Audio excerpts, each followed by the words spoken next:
This is Julian, the apple of the 50th District's eye. Nestled in apple orchards and old gold mines, this slice of small-town America is what the slow and easy lifestyle has preserved. As I walk down the 2 lanes of Main Street, I find Teak Nichols, who grew up in Julian, moved away, untouched property, and has now come back home. I think that people that come to Julian, that live in Julian, appreciate the natural beauty. They appreciate being in a less crowded area.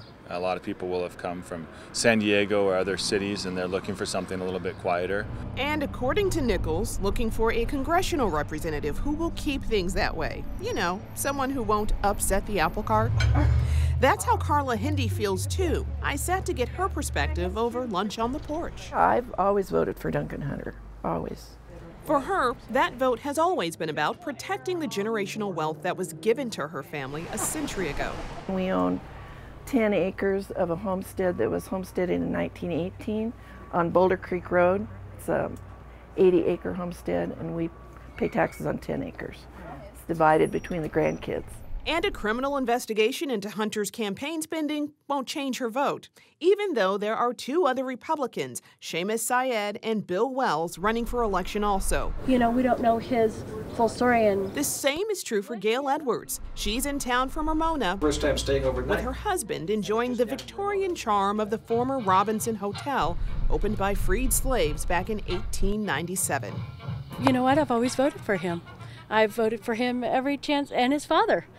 We've been in this district for decades, I would say. She says she votes tradition because of one issue she's passionate about. For the most part, he stands for what I stand for. Obviously, I don't agree 100% with every politician out there. But there are things that he stands for that I stand for. Most specifically, he stands on the side of life. She also agrees with Hunter's stance on immigration. I saw this one thing on Facebook, and it was, you know, USA, and it to California and pushed it out because they want to do sanctuary. I'm out of California if they do that. I'm not in favor of sanctuary cities.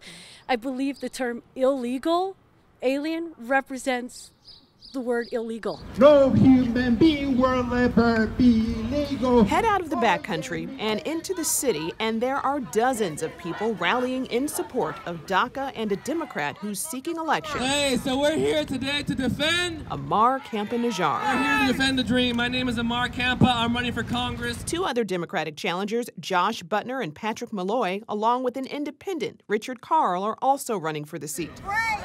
Jim Nielsen of Valley Center is among the crowd, pushing for DACA and a Democratic change in leadership. I think it's time to flip the 50th, and even though I would be considered a moderate Democrat, I'm not in favor of the policies that Hunter has done, and I'm hoping that through Amar's leadership we can flip the 50th and make it a Democrat so that it can help more of the people. He's standing with millennial dreamers on a college campus who want to live, study, and work in America. I'm here to bring people together. A desire he feels has been ignored by current leadership. Duncan Hunter is our representative, and so far he really hasn't reached out to anyone except that has his exact viewpoint. So for the first time in American history, we're going to audit the services. But term after term, voters of the 50th have shared Hunter's viewpoint by sending him back to Washington. So why not have a combatant command for space? However, even long-term supporters like Edwards admit there's been a growing undercurrent. We have a large population that doesn't necessarily want to progress and grow.